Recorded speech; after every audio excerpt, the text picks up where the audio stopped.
ప్రియ స్నేహితులారా, మనం నిద్రకి వెళ్లే ముందు ఈ వాక్యాన్ని చదువుకుందామా?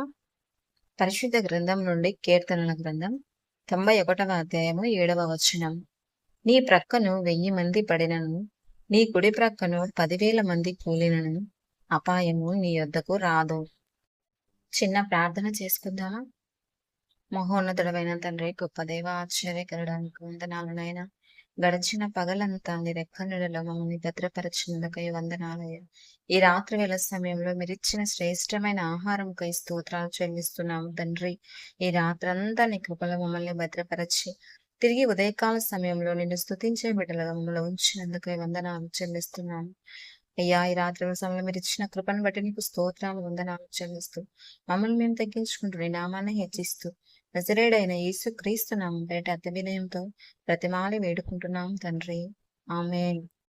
నా ప్రాణమా యెహోవాను సన్నిధించుము, నా అంతరంగమునున్న సమస్తమా ఆయన పరిశుద్ధ నామాన్ని సన్నిధించుము.